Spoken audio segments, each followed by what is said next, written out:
Vijay ji ground पर काम कर रहे हैं उड़ीसा आदिवासी क्षेत्र में, और वहाँ गौ रक्षकों के लिए काम कर रहे हैं, गाय को बचाने का काम कर रहे हैं। तो बड़ा काम है, आदिवासी समाज से हैं। और केजीएफ के मेन स्पॉन्सर जो है बिरसा वाहिनी फाउंडेशन, वो ये स्पॉन्सर भी हैं। तो विजय जी आपका स्वागत है। संदीप जी ने, मैं उनको धन्यवाद देना चाहूँगा कि शायद उन्होंने मुझे अंत में समय दिया है, क्योंकि शायद अपना काम ही कुछ हट के है। आप यहाँ पर आप देख रहे हैं, यहाँ जो केजीएफ की टीम, मैं धन्यवाद देना चाहता हूँ, साधुवाद देना चाहता हूँ, जिन्होंने इतना अच्छा आयोजन भी किया है। और उनका जो टैगलाइन है, शास्त्र शस्त्र और संगठन। मैं झारखंड रांची से विजय मुंडा, ये यहाँ मैं कनेक्ट करना चाहता हूँ कि जो हमारी जो बिरसा वाहिनी की जो टीम है वो 9 स्टेट्स में काम कर रही हैं, और वो केजीएफ की जो टैगलाइन है उससे बिल्कुल मैच करती है, उससे को रिलेट करती है कि एक ऐसा संगठन है बिरसा वाहिनी जो शास्त्रों के अनुसार काम कर रहा है, जो कि कंस्ट्रक्टिव काम कर रहा है, और साथ में जो शस्त्र, जहाँ समाज में आवश्यकता पड़ रही है, जहाँ जहाँ शस्त्र की आवश्यकता पड़ रही है, वहाँ पर शस्त्र के साथ भी काम कर रही है। और 2 तरह के काम हम लोग सिर्फ रिजल्ट ओरिएंटेड काम कर रहे हैं, ज़मीन पर काम कर रहे हैं, जो सिद्धांत हैं उस सिद्धांतों को आत्मसात करते हुए काम कर रहे हैं धरातल पर। और रिजल्ट ओरिएंटेड मैं इसलिए भी कह रहा हूँ क्योंकि 2 चीज़ है, डिस्ट्रक्टिव एंड कंस्ट्रक्टिव, दोनों ही चाहिए। आज शास्त्र जो है वो हमारे लिए कंस्ट्रक्टिव रास्ता देता है, उसके अनुसार हम लोग क्या क्या काम कर रहे हैं वो मैं संक्षेप में बताना चाहूँगा, समय कम है। और जो डिस्ट्रक्टिव, जो शस्त्र जो हमारे शास्त्रों के साथ में, चूँकि बिना शास्त्र के शस्त्र अगर कोई उठाए तो अपराध कहलाता है। तो डिस्ट्रक्टिव वर्क में अगर बोला जाए तो हम लोग कहेंगे कि जो इलीगल कन्वर्शन, राठौर मैम काफ़ी कुछ जो कन्वर्सन माफिया जो काम कर रहा है पूरे देश में, और यहाँ तक कि मैं आप सबों को एक आगाह करना चाहूँगा, हम लोगों ने एक शब्द का प्रयोग किया है, शत्रुबोध।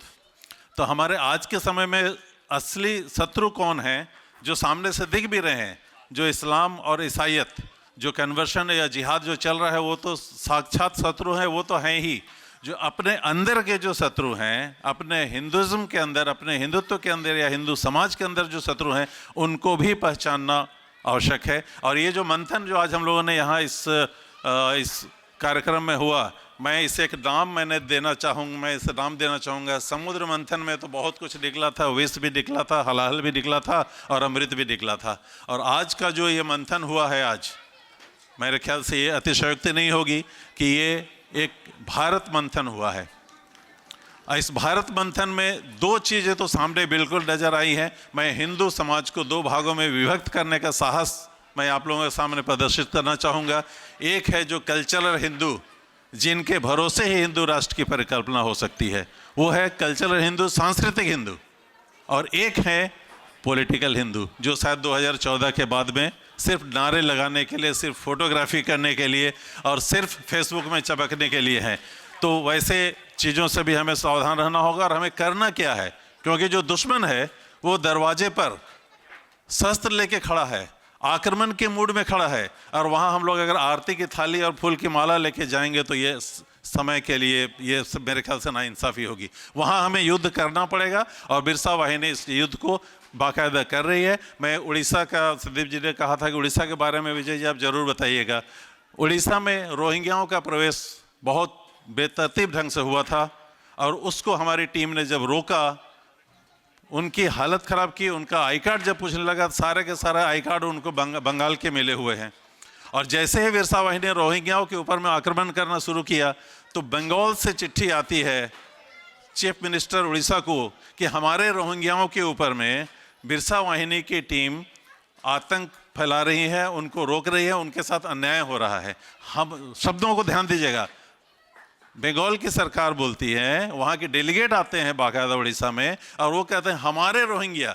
ये रोहिंग्या उनके हमारे कब से हो गए? ये रोहिंग्या उनके, हम वो तो बर्मा से हैं, विदेश से हैं, इंट्रोड्यूस, हमारे देश में उनकी घुसपैठ है, वो हमारे कब से हो गए, ये स्थिति है। तो लेकिन वहाँ गांव-गांव में, मैं आप लोगों के साथ ये शेयर करते हुए हर्ष होगा, वहाँ गांव-गांव में, कई गांवों में जहाँ जहाँ आतंक था रोहिंग्याओं का, वो रेकी करते थे कुछ सामान बेचने के बहाने, वहाँ पर बोर्ड लग गए कि इस गाँव में रोहिंग्याओं का प्रवेश निषेध है, बिरसा वाहिनी। वहाँ पर एक लड़का है संजय विश्वास, जिनको शायद संदीप जी से हम लोगों ने प्रयास किया था, उसके ऊपर कितने केसेस लगे, उनके ऊपर में देशद्रोह का केस क्या क्या नहीं लगा, इन सारी चीज़ों को। और जो मैं अगर कंस्ट्रक्टिव कहूँ, अच्छा इस बीच में एक बात और मैं कहना चाहूँगा कि जो ह्यूमन ट्रैफिकिंग होती है प्लस लव जिहाद के जो शिकार हैं, उसमें से आज बिरसा वाहिनी ने आज भी कितनी लड़कियों को मुक्त कराया, उनके अपने घरों तक पहुँचाया। आज के डेट में भी आज भी 125 बच्चियाँ हमारे आश्रम में रह रही हैं, उनका हमें घर तक पहुंचाना है। अब कई लोग घर जाना नहीं चाहते हैं, उनके घर वाले उनको लेना नहीं चाहते हैं। और कंस्ट्रक्टिव वर्क में मैं कहूँगा कि हम लोग वैसे मंदिरों का पुनर्निर्माण कर रहे हैं जिनका कि बहुत ही ऐतिहासिक, बहुत ही, एक मंदिर के बारे में, ऐसे तो बहुत सारे बने, एक के बारे में बताना चाहूँगा। हम लोगों ने शिवलिंग बहुत देखे हैं पहाड़ों में, पर्वतों में, जंगलों में, लेकिन एक शिवलिंग ऐसा है जो कि पेड़ में करीब 40 फुट ऊपर है। हम लोग उसमें सीढ़ी बनाकर दिखा, जी बधू दीदी मैं आपको जरूर लेना चाहूँगा। और वहाँ पर जब पत्थरों की जांच हुई, वहाँ जो पत्थर जो थे उनकी जो जोड़ाई हुई थी, बड़े बड़े पत्थर, उनको जो कनेक्टिंग जो लोहे के अवशेष बचे हुए, उन लोहों की जांच जमशेदपुर में टिस्को में जब कराई गई, वो 2500 से 3000 साल पुराने निकले। और इतने, इस बात को हमने ASI के यहाँ भी रखा, कोई सुनवाई नहीं।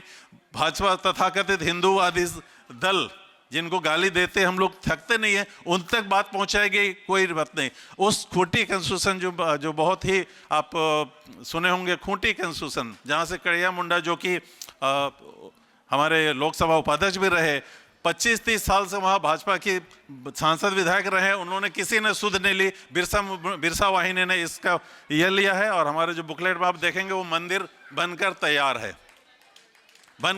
है।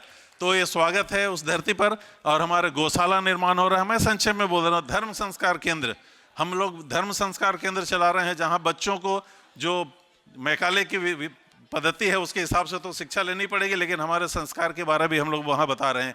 इसके बाद इन सब को हेड कर रही हैं मेरी श्रीमती जी, जो आज उनको यहाँ होना चाहिए था, लेकिन मधु दीदी ने उनका साक्षात्कार भी लिया है। आज भी उनसे बात हुई। वो आज भी वहाँ पर उड़ीसा में एक फाइट में ही, मिशन में ही हैं, इसलिए आज यहाँ नहीं आ पाई। श्रीमती प्रिया मुंडा जी वो हेड कर रही हैं इस ऑर्गेनाइजेशन को, शी इज़ द फाउंडर।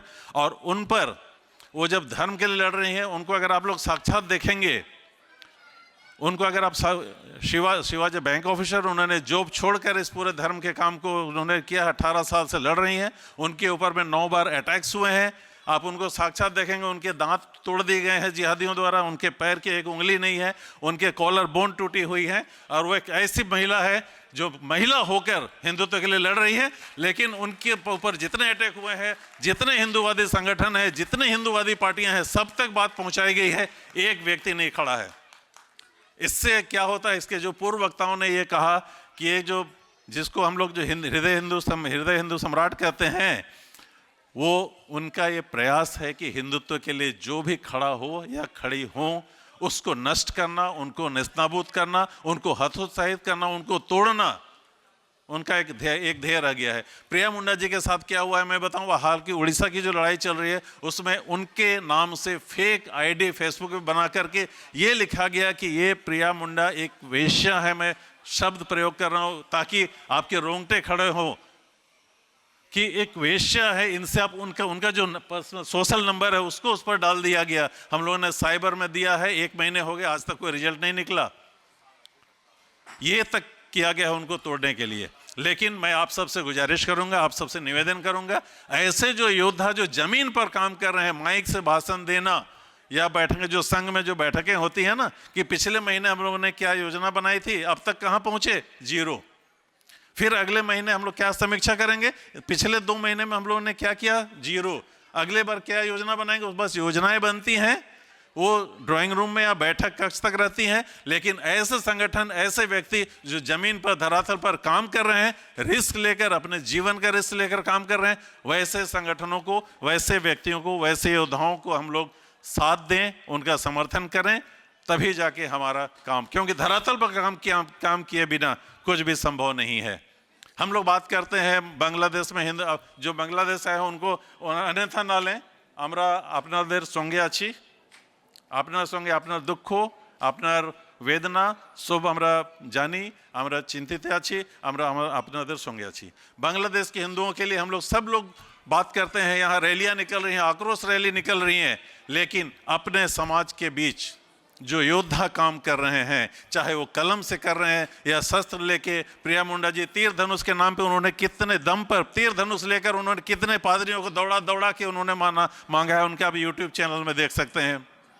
कितने चर्चेज उन्होंने बंद कराए हैं अनगिनत, कुछ तो आप सोचकर दंग रह जाएंगे। सिर्फ झारखंड ही नहीं, कई जगह जो प्राइम मिनिस्टर आवास होते, प्रधानमंत्री आवास जो एक गरीब के लिए बना था, उसमें चर्च चल रहे हैं।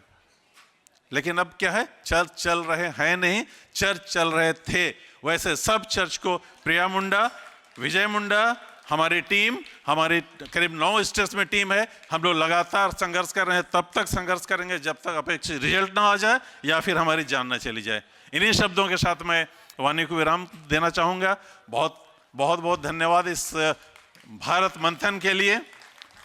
भारत मंथन सफल हो, हम लोग ऐसा सेमिनार और भी करें और ऐसे वक्ताओं को हम लोग करें कि बिल्कुल ही अंधी दौड़ में न जाएं, अंधभक्त न बने।